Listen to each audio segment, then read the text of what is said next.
happening in Osun is a metaphor of sorts. Of what will happen in many states, Okay, as far as so, PDP is concerned. All right, the debate, let it continue in your part, but we'll take on the next story.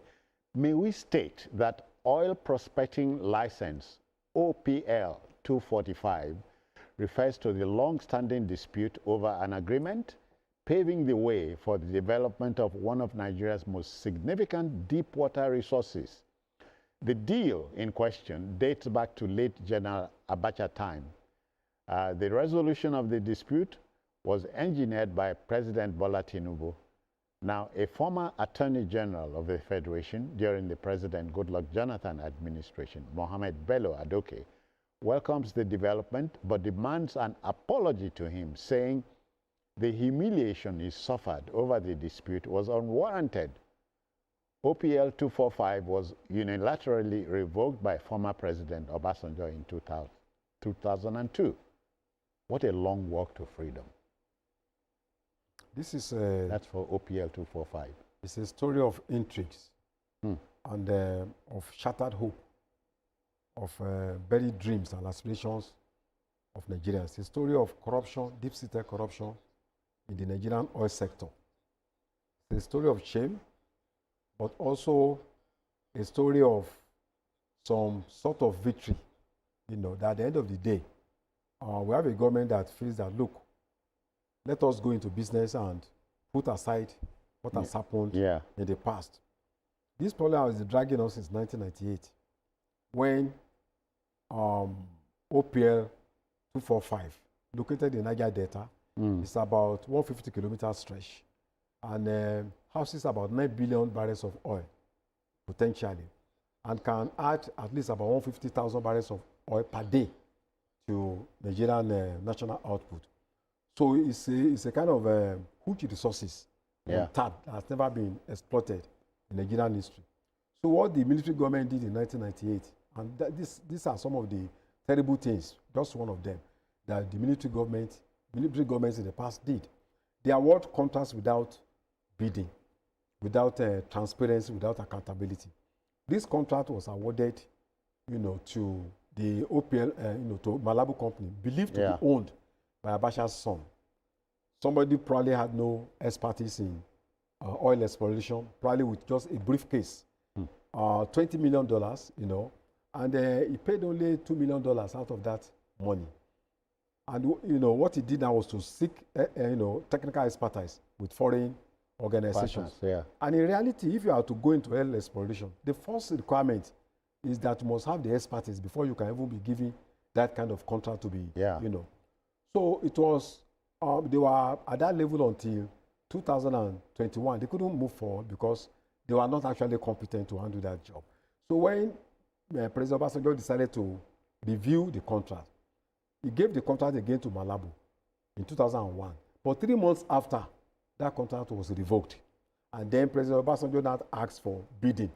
He wanted people who are more competent to bid for OPL 245. And I think Shell eventually won the bidding. But Malabu felt short-sighted. I mean, short-changed. And they had to petition the House of Rep and then all sorts of... so to the extent that it went to international court of arbitration in Italy, in UK, and a lot of civil society organizations were also involved. The first question was that, why will a minister of petroleum, award contract to himself, and the son of Abacha? And then there were allegations that a huge chunk of that money, went into private hands. Politicians used to bribe them and all that. But I think at the end of the day, since 1998, the president now feels that, look, we need to get to the table because we are losing about 150,000 barrels of oil per day. And that there's a need for a new agreement, a new MOU, and then to have a situation where, new companies will come into the field things out. And they straighten it out so that we can go into oil exploration. But there are a lot of things that are still hidden that I hope that history will be able to, expose with the passage of time.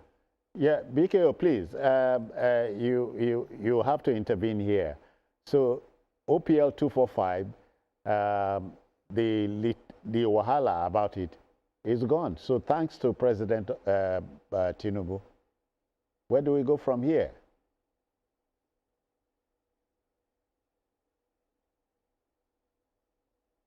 Are you there? This is a matter that was not the business of the Abacha regime. And then they put an innocent man on trial, caused him to lose money for 7 years. He could not practice as a lawyer. This was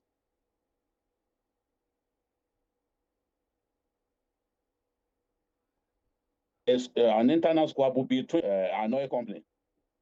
Yeah. So there was no need for the government to get involved in an internal matter of an oil of a company. Yeah. So, and it went on. We said it that Mohammed Adoke had done nothing wrong. But in Nigeria, people nail you to the cross when you have done nothing wrong, just because you have been put on trial by for political reasons. To Nigerians, everybody put on trial by the FCC is corrupt. Yeah. Okay. And Adoke suffered. But now there is a resolution of this matter. There's a resolution of this matter, and then we have our guests. Our guests will provide more substance on the matter.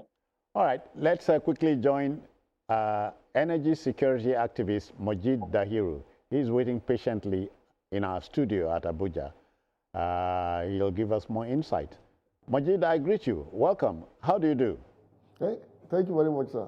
Yeah. Good afternoon. Yeah. So what can you tell us here? Well, this is a vindication for the former Attorney General and Minister of Justice, Mohammed Adoke. What President Tinubu has just done is simply to give life to the resolution agreement of 2011 that was brokered by Mohammed Adoke when he was Attorney General. Something that he went on trial for no reason, for absolutely no just cause. And that was why the government lost all of its cases, both at home and abroad. Because each of these cases were instituted based on malice. It was a clear case of prosecution. Because the man did absolutely nothing wrong. In fact, the reason the president has given life to the resolution agreement of 2011 is because it was in the best interest of Nigeria. Nigeria didn't lose money, Nigeria gained money from the resolution agreement. This was simply a case of double allocation. An oil block of Pier 245 was initially allocated to Malabo Oil and Gas in 1998. The Obasanjo administration revoked it sometime around 2001, and they allocated to Shell. And so Malabo went to court. After a prolonged litigation and legal conundrum, the federal government now agreed to sit down with Malabo Oil and Gas for an out-of-court settlement. And the basis of the settlement was that the federal government restored, the Obasanjo government for that matter, restored OPIO 245 to Malabo and entered into a consent agreement, a consent judgment to that effect, which was binding on the federal government. This was in 2006. This was called the settlement agreement, to settle with Malabo. But because Shell was also holding a title to the oil block by the same administration, so it created a conundrum. So two entities, Shell and Malabo, were holding titles to the same OPIO 245. So there was now a need to resolve this conundrum, which eventually culminated into the resolution agreement of 2011, where again the federal government that created the problem in the first instance decided to say, okay, how do we resolve this problem so that this oil block can go into operation because of the enormous potentials of OPIO 245? 9 billion barrels in reserves with prospect of 150,000 barrels per day production. Yeah. So in trying to resolve the conundrum, Malabo agreed to hands off all of its claims to this oil block in exchange for a payout by Shell and its partner, ENI. Shell and ENI, despite having valid claims to the oil block, also agreed to pay for what they already own. Because in essence, they believe that if they go into exploitation, they will make up for some of the losses they may have incurred. Do not forget that Shell has also threatened Nigeria with a 2 billion suit in international dispute arbitration over this matter because, yes, you actually violated the contract with them. But this matter was resolved when both parties agreed for a buyout. And the federal government brokered the deal. The 1.3 billion that was much talked about did not emanate from the federal government, does not belong to the federal government. That government was private equity that was used to pay off Malabu Oil and Gas so that they can lay off claims on this OPL 245. The only thing was that because the government was one, now acting as an arbiter between both parties, the government created an escrow account in JP Morgan into which these monies were paid into. But guess what?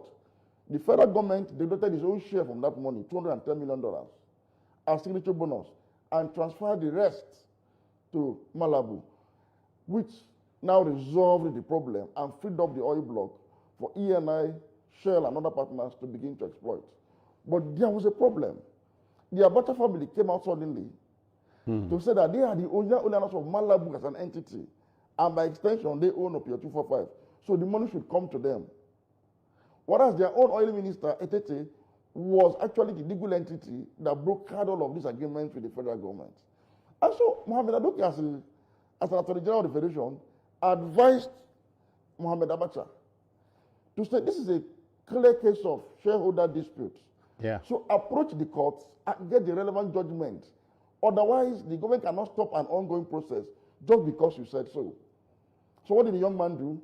He petitioned the EFCC and claimed that Adoke connived with the Etetes and other people to deprive them of the ownership of Malabu, hence depriving them further from the revenues accruable from this deal. I can assure you that the entire gamut of the case against Adoke and others was at the instance of the Abacha family. To put it simply, the federal government of Nigeria under the Buhari presidency prosecuted Mohamed Adoke on behalf of the Abacha family for their own share of this windfall, not because the Nigerian body was missing. So if you look at the entire case in court, it had nothing to do with missing money, corruption, or sins. It had to do with the fact that Mohamed Bello was accused of conniving with the Abacha family, of mediators, to deprive the Abacha family of their share of the oil windfall. Yeah. Something that even the Attorney General at the time, Abakar Malami, questioned the rationale behind such a charge because, according to Malami, Adoke could not have connived with Etete in 2001 to remove the Abachas from the shareholding structure of Malabu Oil and Gas, knowing that he will become Attorney General in 2010 to execute this deal. and so the persecution continued. And unfortunately, this man lost his life, his means of livelihood. He was defamed. He was made the poster boy of corruption in Africa, something he knew nothing about. The deal was in the best interest of Nigeria, as crafted. But thankfully, we have a precedent today. You can say anything about President Bola Tinubu, you can accuse him of anything. But one thing is sacrosanct, and I've maintained it even as a fierce critic of the president. President Tinubu has a very deep, fertile, and open mind. And he knows what he's doing and is in charge of his government. He cannot be misled at any point in time. He simply looked at the facts on the table. Yeah. I realized that we have been on a wide goose chase. While we needed to have allowed this deal to go through to add to the daily production of Nigerian crude oil production, as well as revenue to the coffers of the government, and give his go-ahead that all cases should be dropped as recommended by the Minister of Justice, and that the investors should be allowed back to operate this very lucrative oil block to boost oil production in Nigeria. So kudos to him, and that's the vindication of Mohamed Bello Adoke. For me, the Buhari family should apologize to Mohamed Bello Adoke. Because what their patriarch did to him was grave injustice of the most grievous kind. You see, you do not destroy a man simply because of your perception or your notion that is based on fallacy, not fact and not the truth. It is sad. This is somebody's own father too. This is somebody's own husband, somebody's own son. This man's father died while he was in exile. He couldn't return home to bury his father properly. It's a trauma he has had to live with all his life. And after many years, he's now been vindicated by the government today going ahead to implement the resolution agreement he brokered in 2011. So, to you, there is need to apologize to former AGF, right? But that especially the family of Muhammadu Buhari. Is that likely to happen, in your estimation? Well, for me, If I were the son of Baba Buhari, and this has happened, I will apologize on behalf of my father. I ask God for forgiveness for him. Because he mistreated the man who decided to serve his country with all honesty and integrity. Sorry, are you saying Buhari or Abacha? Let's be clear here. The Buhari government. You see, for the Abachas, it was a case of we stole something and gave it to another thief to keep for us. And the thief also appropriated it. So we want the government to take what we stole from the other thief. So the Abacha family has no integrity that anybody can ask them to do something that's appropriate. Come on. But for the sitting government of the day, who knew this was the case and went ahead to persecute this man to this extent, that family, so that even God can forgive the man, should apologize to this man, because their patriarch did incalculable damage to the life of this man. Look, let me say this. Adoke is a constitutional purist, and he pays absolute fidelity to constitutionalism. Do you know that as minister, Adoke didn't use official cars of government because he said monetization makes it inappropriate to now buy official cars with public funds. He used his personal cars. Do you know that even as basic as tea and biscuit in his office, he paid for it out of his own pocket? He was not a stickler for the rules and regulations governing financial administration of any of his agencies and ministry under him.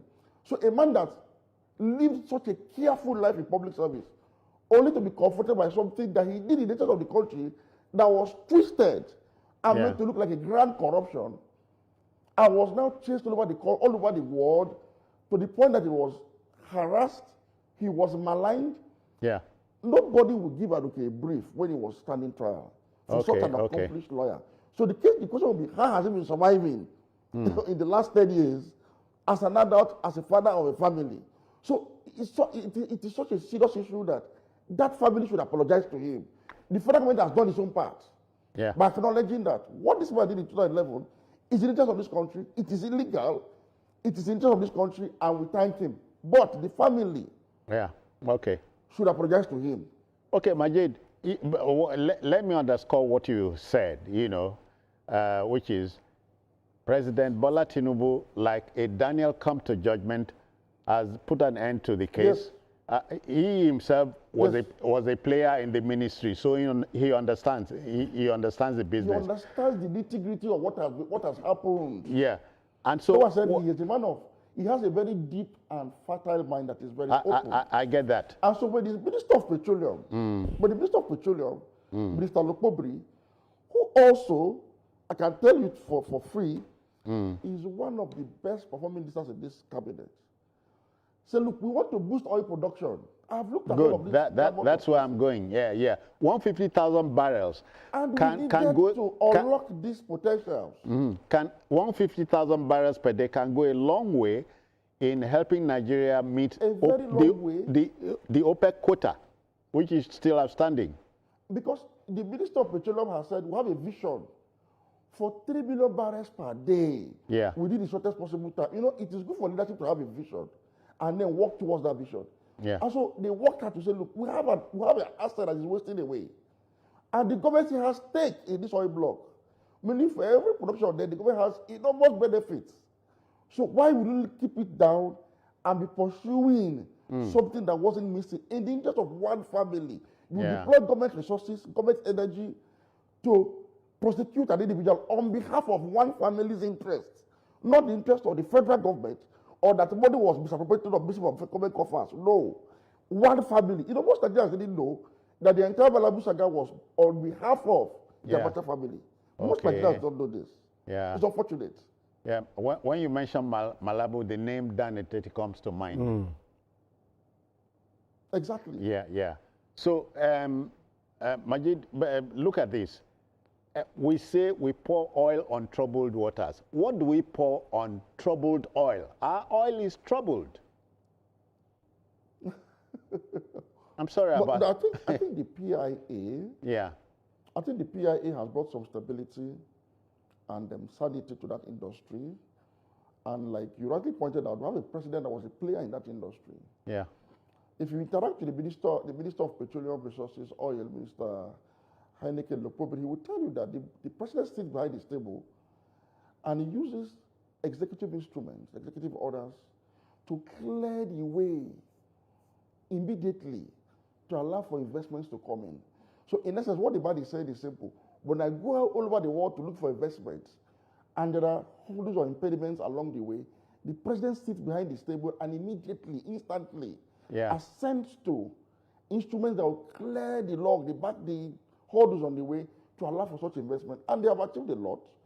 I can assure you that by the end of 2025, Nigeria has secured, both in commitments and in actual realization, $50 billion in terms of investment into that sector. For the first time in 12 years. For the first time in 12 years. This is another major milestone that will go a long way to cement Nigeria as a leading oil producing country in Africa, thanks to the collaborative effort of the Tinubu administration and his ministers working as one government. So in this area, one can give the president unreserved accolades, unreserved commendation for doing so much to move our oil and gas industry forward. Thank you. BKO, quickly, do you have a question for our man? He's waiting. Are you there, BKO? Has addressed the issue sufficiently. Yeah, okay. Someone who understands the issue. The court case was absolutely unnecessary. It was an act of wickedness for which, if the people behind it do not seek God's face, they are going to pay heavily for it. They ruined Mohammed Adoke's life for at least 7 years. He could not earn his living. He was seen as a thief. In fact, when he had an injury, people were mocking him that he had neck braces, and all of this done to a man who did not commit any offense. We have discussed this matter before when he won that case in court, and the judge abused the EFCC thoroughly because there was no need in the world to take Adoke before any court. Just as he said, they were doing it purely to please the Abacha family, and they should be ashamed of themselves for the role that they played. But I'm happy that all over the world and within Nigeria, this matter was litigated upon, and Adoke came out in flying colors. So I will say again that it's not every man that is accused of stealing that has actually stolen money. But the damage that is done to people when the EFCC, prodded by politicians, takes people before a court of law, accusing them of corruption that they cannot prove, is usually incalculable. You have to put yourself in their shoes. This is not a matter that can be easily dismissed. The anguish, the humiliation that the family faced, that the children faced, can only be imagined. But I'm happy now that the courts have put closure to that matter, and the president has even further put closure to the matter by resolving the matter conclusively and setting the ball rolling. Thank you. Thank you. The eventual prospecting of oil in that place, so that Nigeria can make more money and meet the president's target of 2.2 million barrels a day. Thank you. Which the president set for the whole Uzodinma-led committee. Hopefully, this target will be met someday in the life of this administration. Thank you, BKO. And more thanks to Majid Dahiru for your time. Thank you. Thank you, sir. Thank you. Thank you. Take care of yourself. All right, then. We'll go to another story.